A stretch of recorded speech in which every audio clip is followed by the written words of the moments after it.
ಜಿ5ನಲ್ಲಿ ರಾಕ್ಷಸ ಅನ್ನೋ web series ಬರ್ತಾ ಇದೆ. ಸೊ ಅರ್ಜುನ್ ಸರ್ಜಾ ಅವರ ಆ್ಯಕ್ಟಿಂಗ್ನಲ್ಲಿ ಮಳೆ ಬಂತು ಮಳೆ ಅನ್ನೋ ಒಂದು ಸಿನಿಮಾ ನೀವೇನಾದರೂ ನೋಡಿದರೆ ಈ ವೆಬ್ ಸೀರೀಸು ನಿಮಗೆ ಸಾಕಷ್ಟು ಮೆಮೊರೀಸ್ನ ಖಂಡಿತ ಕೊಟ್ಟೆ ಕೊಡುತ್ತೆ. ಸೊ ಈ ಒಂದು ವೆಬ್ ಸೀರೀಸ್ನ ಡೈರೆಕ್ಟರ್ ಸುಹಾನ್ ಪ್ರಸಾದ್ ಅವರು ನಮ್ಮ ಜೊತೆ ಇದ್ದಾರೆ. ಸೊ ಅವ್ರನ್ನ ಮಾತನಾಡ್ಸೋಣ. ಸರ್, ನಿಮಗೂ ಹಾಗೆ ಅನ್ನಿಸ್ತಿದೆಯಾ? ಬಿಕಾಸ್ ನನಗಂತೂ ಈ ಒಂದು ಟ್ರೈಲರ್ ನೋಡಿದ್ದಾದಮೇಲೆ ನಂಗೆ ನಿಜವಾಗ್ಲೂ ಮಳೆ ಬಂತು ಮಳೆ ಸಿನಿಮಾ ನೆನಪಾಯಿತು. ನಾನು ಹೋಗಿ ಸರ್ಚ್ ಮಾಡಿದೆ. ಸೊ ನನಗೆ ಜಸ್ಟ್ ಅರ್ಜುನ್ ಸರ್ಜಾ ಅವ್ರ ಆ್ಯಕ್ಟಿಂಗು ಮತ್ತು ಆ ಮೊಸಳೆ ಮಾತ್ರನೇ ನಂಗೆ ಜ್ಞಾಪಕ ಇತ್ತು. ನಿಮ್ಮ ಟ್ರೈಲರಲ್ಲೂ ಮೊಸಳೆ ನೋಡಿದ ತಕ್ಷಣ ನಂಗೆ ಆ ಸಿನಿಮಾ ನೆನಪಾಯಿತು. ಸೊ ಏನು ಸರ್, ಆ ಸಿನಿಮಾಗೂ ಈ ಒಂದು ವೆಬ್ ಸೀರೀಸ್ಗೂ ಏನಾದರೂ ಲಿಂಕ್ ಇದೆಯಾ ಅಂತ? ಆ್ಯಕ್ಚುಲಿ ನೀವು ಸರ್ಚ್ ಮಾಡ್ದಂಗೆ ನಮ್ಮ ಟ್ರೇಲರ್ ಬಂದಾಗ ಕಮೆಂಟ್ ಸೆಕ್ಷನಲ್ಲೆಲ್ಲ ಇತ್ತು ಇದೆ ಮಳೆ ಬಂತು ಮಳೆ ಅಂತ.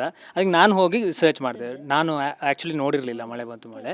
ನಾನು ಹೋಗಿ ನೋಡಿದಾಗ ಹಿಂಗೊಂದು ಸಿನಿಮಾ ಇದೆಯಾ ಅಂತ ಹೋಗಿ ನೋಡಿದೆ.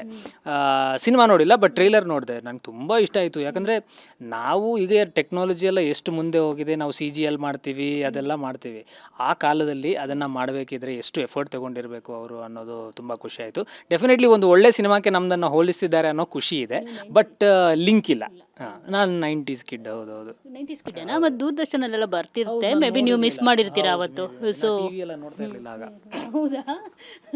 ಸೊ ಈ ಟಿ.ವಿ ಎಲ್ಲ ನೋಡ್ತಾ ಇರಲಿಲ್ಲ, ಬಟ್ ಟಿ.ವಿ ಪ್ರಪಂಚಕ್ಕೆ ಕಾಲಿಟ್ಟಿದ್ದೀರಾ. ಸೊ ಹೇಗೆ ಅನಿಸುತ್ತೆ? ಎಷ್ಟು ಹೆಮ್ಮೆ ಇದೆ ಅಂತ? ಹೆಮ್ಮೆ ಇನ್ನು ಇದರ ಪ್ರಾಡಕ್ಟ್ನ ರಿಸಲ್ಟ್ ನೋಡಿನಾ ಅಥವಾ ಹಿಂಗೆಲ್ಲ ಆಗಬೇಕು. ಬಟ್ ನಾವು ಕತೆ ಹೇಳೋರು ಬೇಸಿಕಲಿ. ಸೊ ಈ ರೀತಿಯಲ್ಲಿ ಒಂದು ಕತೆ ಹೇಳಿದ್ದೀವಿ OTT ಸ್ಪೇಸ್ಗೆ. ಫಸ್ಟ್ ಆಫ್ ಆಲ್ ನಮಗೂ OTT ಸ್ಪೇಸ್ ಹೊಸದು. ಸೊ ಕನ್ನಡದಲ್ಲಿ ಜಾಸ್ತಿ ಪ್ರಯತ್ನಗಳಾಗಿಲ್ಲ OTT ಸ್ಪೇಸಲ್ಲಿ. ಇದು 4ನೇ ವೆಬ್ ಸೀರೀಸ್ ಬರ್ತಾ ಇರೋದು ಝೀಯಿಂದ. ಸೊ ನಮ್ಮಲ್ಲಿ ಆಗೋಷ್ಟು ಒಂದು ಚೆನ್ನಾಗಿ ಪ್ರಯತ್ನ ಮಾಡಿದ್ದೀವಿ. ಇನ್ನು ನಾವು ಮಾತಾಡ್ಬೋದು, ಹೆಚ್ಚಾಗಿ ನಮ್ಮ ವರ್ಕ್ ಮಾತಾಡಬೇಕು ಅಂತ ನನಗೆ ಅನಿಸುತ್ತೆ. ವೆಬ್ ಸೀರೀಸ್ನಲ್ಲಿರೋ ಮೊಸಳೆನ ಇಲ್ಲಿಗೆ ತೊಗೊಂಬಂದಿದ್ದಾರೆ ಸರ್ ಪ್ರೆಸ್ ಮೀಟ್ಗೆ. ಇದು ಪ್ರೆಸ್ನವ್ರು ಭಯಪಡ್ಸೋಕ್ಕೆ ಇದು ಮೊಸಳೆ ತಂದಿದ್ದೀವಿ. ಬಟ್ ವೆಬ್ ಸೀರೀಸ್ನಲ್ಲಿ CG ಯೂಸ್ ಮಾಡಿದ್ದೀವಿ, ನಾವು CGI ಯೂಸ್ ಮಾಡಿದ್ದೀವಿ, ಕಂಪ್ಯೂಟರ್ ಗ್ರಾಫಿಕ್ಸ್. ಯಾವ ಮೊಸಳೆಗೂ ಎದ್ರಲ್ಲ ಬಿಡಿ. ಸೊ ಈಗ ಮೊಸಳೆನ ಕ್ರಿಯೇಟ್ ಮಾಡೋದು ಎಷ್ಟು ಕಷ್ಟ ಇತ್ತು.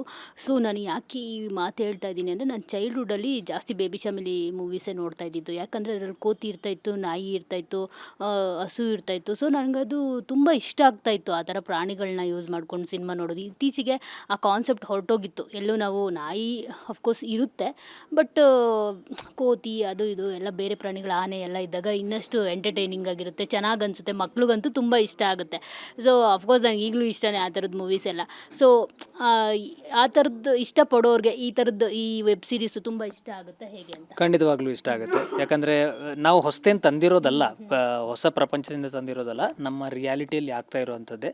ಘಟಪ್ರಭಾ, ಮಲಪ್ರಭಾ ನದಿ ತೀರದಲ್ಲಿ ನಾವು ಶೂಟಿಂಗ್ ಮಾಡ್ತಾ ಇರುವಾಗಲೂ ಒಂದು 2 ವಾರ ಹಿಂದೆ ಹಂಗೆ ಒಂದು ಮೊಸಳೆ ತೊಗೊಂಡೋಗಿದೆ ಅಂತ ಇಬ್ಬರನ್ನ ಅಂತ ಹೇಳ್ತಾ ಇದ್ರು. So this things happen there. ಅಂದರೆ ಇದು ಆಗ್ತಾ ಇರೋದನ್ನೇ ನಾವು ಡಾಕ್ಯುಮೆಂಟ್ ಮಾಡಿರೋದು ಅಂತ ಹೇಳಕ್ಕೆ ಇಷ್ಟಪಡ್ತೀನಿ ವೆಬ್ ಸೀರೀಸಲ್ಲಿ. ಈ ಒಂದು ವೆಬ್ ಸೀರೀಸಲ್ಲಿ ಮೊಸಳೆನೇ ರಾಕ್ಷಸನ ಹೇಗೆ ಅಂತ ನಾನು ಇದೆಯೋ ಇಲ್ವೋ ಇವರೇ ಕಲ್ಪನೆ ಮಾಡ್ಕೊಳ್ತಿದಾರ ಗೊತ್ತಿಲ್ಲ. ಯಾಕಂದರೆ ನಿಮ್ಮ ಸಿನಿಮಾದವ್ರು ಏನು ಬೇಕಿದ್ರು ಮಾಡಿರ್ತೀರ, ಲಾಸ್ಟಲ್ಲಿ ಕ್ಲೈಮ್ಯಾಕ್ಸಲ್ಲಿ ತೋರಿಸ್ತೀರಾ ಮೊಸಳೆನೇ ಇಲ್ಲ, ಅಲ್ಲಿ ಬೇರೆ ಯಾರೋ ವ್ಯಕ್ತಿ ಇದ್ದ ಅಂತ ಹೇಳ್ಬಿಟ್ಟು. ಸೊ ಗೊತ್ತಿಲ್ಲ, ಮೇ ಬಿ ಇರಬಹುದು. ಯಾಕಂದರೆ ಮೊಸಳೆ ರಾಕ್ಷಸನೇ, ಖಂಡಿತವಾಗ್ಲೂ ರಾಕ್ಷಸನೇ ಇದರಲ್ಲಿ. ಮತ್ತು ನೀವು ಹೇಳಿರೋ ಟ್ರ್ಯಾಕ್ಗಳೆಲ್ಲ ಇದಾವ ಇಲ್ವಾ ಅಂತ ನಾವು ಕಾದೆ ನೋಡಬೇಕಾಗುತ್ತೆ.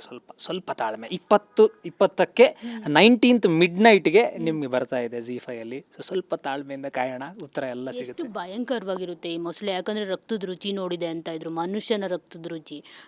ಸೊ ನಾವೆಲ್ಲ ಬಬಿತಾ ಥರ ಇರೋ ಮೊಸಳೆ ಅಂತ ಅಂದ್ಕೊಂಡು ಏನಾದರೂ ಹತ್ರ ಹೋದರೆ ಅದು ನಮ್ಮನ್ನು ರಕ್ತ ಹೀರಿ ಕುಡಿದ್ಬಿಡುತ್ತೆ ಅಷ್ಟೇ. ಸೊ ಎಷ್ಟು ಭಯಂಕರವಾಗಿರುತ್ತೆ ಈ ಮೊಸಳೆ. ಟ್ರೇಲರಲ್ಲಿ ಎಷ್ಟು ತೋರಿಸಿದ್ದೀವಿ ಅಷ್ಟೇ ಭಯಂಕರವಾಗಿರುತ್ತೆ, ಡೆಫಿನೆಟ್ಲಿ. ಬಟ್ ಭಯಂಕರತೆಗೆ ಅದೊಂದು ಪ್ಯಾಕೇಜ್ ಮಾತ್ರ. ಸಸ್ಪೆನ್ಸ್ ಥ್ರಿಲ್ಲರ್, ಕ್ರೈಮ್ ಥ್ರಿಲ್ಲರ್ ಅನ್ನೋದು ಪ್ಯಾಕೇಜ್ ಮಾತ್ರ. ಅದ್ರ ಜೊತೆಗೆ ನೂರಾರು ಭಾವನೆಗಳಿವೆ ಅದರಲ್ಲಿ. ರಿಲೇಷನ್ಶಿಪ್ಗಳಿವೆ. ನೀವೇ 3 ಎಪಿಸೋಡಿಗೆ ನೋಡಿದ್ರಿ. ಸುಮಾರು ರಿಲೇಷನ್ಶಿಪ್ಗಳ ಬಗ್ಗೆ ಮಾತಾಡುತ್ತೆ, ಮನುಷ್ಯತ್ವದ ಬಗ್ಗೆ ಮಾತಾಡುತ್ತೆ, ಡೀಪಾಗಿ ಹೋಗುತ್ತೆ.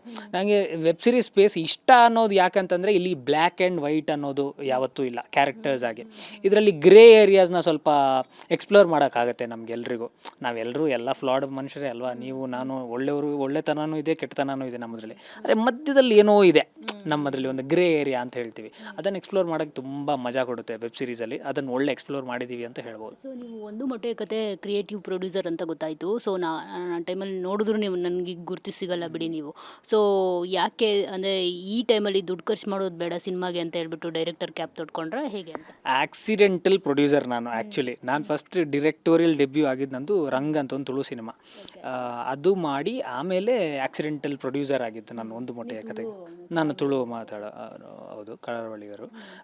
ಸೊ ಅಲ್ಲಿಂದ ಒಂದು ಮೊಟ್ಟೆಯ ಕಥೆಯ ಜರ್ನಿ ಆಯಿತು. ಆಮೇಲೆ ಗರುಡ ಗಮನದಲ್ಲಿ ನಾವು ಪಾರ್ಟ್ ಆಗಿದ್ವಿ. ಆ್ಯಂಡ್ ಹೌದು, ರಾಜ್ ನಾವೆಲ್ಲ ಒಟ್ಟಿಗೆ ಶುರು ಮಾಡಿದವರು ಜರ್ನಿ, ಎಲ್ಲ ಸಿನಿಮಾ ಜರ್ನಿ. ಅದಾದಮೇಲೆ ರೂಪಾಂತರ ಅಂತ ಒಂದು ಸಿನಿಮಾ ಪ್ರೊಡ್ಯೂಸ್ ಮಾಡಿದೆ. So it was always there. Direction ಅನ್ನೋ ಕ್ಯಾಪ್ ಹಾಕೋದು ಒಂದು ಅದೇ ಸ್ವಲ್ಪ ಲೇಟ್ ಆಯಿತು, ಒಂದು 10 ವರ್ಷ ಲೇಟ್ ಆಯಿತು. ಸೊ ಈಗ ಹಾಕಿದ್ದೀವಿ ಮತ್ತೆ OTT ಸ್ಪೇಸ್ಗೆ, ನೋಡೋಣ ಹೆಂಗಾಗುತ್ತೆ. ಒಂದು ಮೊಟ್ಟೆ ಕತೆ ಸಿನಿಮಾದಲ್ಲಿ ಬಂದಂಥ ಏನು ನಿಮಗೆ ಲಾಭ ಇದೆ, ತುಂಬಾ ಲಾಭ ಬಂತು. ಸೊ ಆ ಲಾಭನೆಲ್ಲ ಹಂಗೆ ಇಟ್ಕೊಳ್ಬೇಕು ಅಂತ ಹೇಳ್ಬಿಟ್ಟು ಮೇ ಬಿ ನೀವು ಈಗ ಡೈರೆಕ್ಟರ್ ಕ್ಯಾಪ್ ತೊಟ್ಟಿದ್ದೀರಾ. ಒಂದು ಮೊಟ್ಟೆ ಕತೆ ಬಂದು ಎಷ್ಟು ವರ್ಷ ಆಯಿತು? 2017ಕ್ಕೆ ಒಂದು ಮೊಟ್ಟೆ ಕತೆ ಬಂದಿದೆ. ಇನ್ನೂ ಆ ಲಾಭದ ಹಣ ನನ್ನ ಹತ್ರ ಇರಬೇಕು ಅಂತಾದರೆ ಅದರಲ್ಲಿ ಎಷ್ಟು ಬಂದಿರಬಹುದು ಅನ್ನೋದು ಊಹೆ.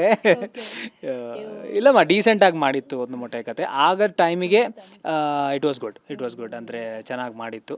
ಆ್ಯಂಡ್ ನಂಬರ್ ಆಫ್ ಪ್ರೊಡ್ಯೂಸರ್ಸ್ ಕೂಡ ಇದ್ದರು. ಪವನ್ ಕುಮಾರ್ ಅವರು ನಮ್ಮ ಜೊತೆಗಿದ್ದರು. ಸೊ ಚೆನ್ನಾಗಿ ಬಂದಿತ್ತು, ಪರವಾಗಿಲ್ಲ, ಜೀವನ ನಡೀತಿದೆ. ಸೊ ಈಗ ರಾಜ್ಬಿ ಶೆಟ್ರು ಯಾವಾಗಲೂ ಹೊಸತನಕ್ಕೆ ತುಂಬಾ ಇಂಪಾರ್ಟೆನ್ಸ್ ಕೊಡ್ತಾರೆ. ನೀವು ಮೇ ಬಿ ರಕ್ಕಸಪುರದೋಳು ಅದು ಸಿನಿಮಾ ಏನಾದರೂ ನೀವು ನೋಡಿದಿದ್ರೆ, ಈ ಒಂದು ಕ್ಯಾರೆಕ್ಟರ್ ರಾಕ್ಷಸ ಸಿನಿಮಾದಲ್ಲಿ ವಿಜಯ್ ರಾಘವೇಂದ್ರ ಅವರು ಪೊಲೀಸ್ ಕ್ಯಾರೆಕ್ಟರ್ ಮಾಡಿದ್ದಾರೆ. ಸೊ ಆ ಕ್ಯಾರೆಕ್ಟರ್ಗೆ ಏನಾದರೂ ನೀವು ರಾಜ್ಬಿ ಶೆಟ್ಟಿ ಅವ್ರನ್ನೇ ಹಾಕ್ಕೊಳ್ತಾ ಇದ್ದೀರಾ ಅಂತ? ಇಲ್ಲ, ಆ್ಯಕ್ಚುಲಿ ರಾಜ್ಬಿ ಶೆಟ್ಟಿ ಅವ್ರನ್ನ ಹಾಕ್ಕೊಳ್ಳೋದು ದೊಡ್ಡ ವಿಷಯ ಅಲ್ಲ. ಬಟ್ ರಾಜ್ಬಿ ಶೆಟ್ಟಿ ಅವ್ರನ್ನ ನಾವು ಡಿಸ್ಕಸ್ ಮಾಡ್ತಾ ಇರ್ತೀವಿ, ಸಬ್ಜೆಕ್ಟ್ಸು ಇದು ಎಲ್ಲ. ಬಟ್ ಇದು ಉತ್ತರ ಕರ್ನಾಟಕ ಶೈಲಿಯ ಒಂದು ಇದಿರಬೇಕು ಅನ್ನೋದೆಲ್ಲ ಇತ್ತು. ವಿಜಯಣ್ಣ ಯಾಕಂತಂದರೆ ಪಂಚಾಕ್ಷರಿ ಏನೋ ಒಂದು ಸೀರಿಯಲ್ ಮಾಡಿದರು. ಆ್ಯಂಡ್ ಉತ್ತರ ಕರ್ನಾಟಕದಲ್ಲಿ ಅವರಿಗೆ ತುಂಬ ಪ್ರೀತಿ ತೋರಿಸ್ತಾರೆ ಜನ. ನನಗೊಂದೊಂದು ಕಡೆ ಶೂಟಿಂಗ್ ಮಾಡೋಕ್ಕೂ ಕಷ್ಟ ಆಯಿತು, ಅಷ್ಟು ಜನ ಎಲ್ಲ ಸೇರಿಬಿಟ್ಟಿರೋರು. ಸೊ ಅದಕ್ಕೋಸ್ಕರ ವಿಜಯ ರಾಘವೇಂದ್ರ ಅವರು ಬೇಕಾಗಿತ್ತು ಈ ಸಿನಿಮಾಕ್ಕೆ. ರಾಜ್ಬಿ ಶೆಟ್ಟಿಗೆ ಆಗುವಂಥದ್ದೇ ಕೆಲವು ಕಾನ್ಸೆಪ್ಟ್ ಇದೆ, ಅದು ರಾಜ್ಬಿ ಶೆಟ್ಟಿ ಮಾಡ್ಬೋದು ಅಂತ ಹೇಳ್ಬೋದು. But Raj B Shetty will be happy, ಅಂದರೆ ಅವರಿಗೆ ಖುಷಿ ಆಗುತ್ತೆ. ಯಾಕಂತಂದರೆ ನಾವು ಯಾವಾಗಲೂ ಮಾತಾಡೋದಿದೆ, ನಾನು ಕರಾವಳಿಯಿಂದನೇ ಖಾಲಿ ಕತೆಗಳು ಬರಬಾರ್ದು. ಕರ್ನಾಟಕ ಎಷ್ಟು ವಿಶಾಲವಾಗಿದೆ. ಹೌದು, ಡೆಫಿನೆಟ್ಲಿ. ಸೊ ಉತ್ತರ ಕರ್ನಾಟಕದ ನಾವು ಯಾವತ್ತೂ ಮಾತಾಡ್ತಿದ್ವಿ ಬರಬೇಕು ಅಂತ. ಸೊ ಅದರ ಫಸ್ಟ್ ಪ್ರಯತ್ನ ನಮ್ದಾಗಿತ್ತು ರೂಪಾಂತರ. ಅದಾದಮೇಲೆ ಇದು ನಾನು ಹೇಳಿದೆ ಅವ್ರ ಹತ್ರ, ಹಿಂಗೆ ಒಂದು ಮಾಡ್ತಾಯಿದ್ದೀನಿ. ಅವರು ಖುಷಿಪಟ್ಟರು.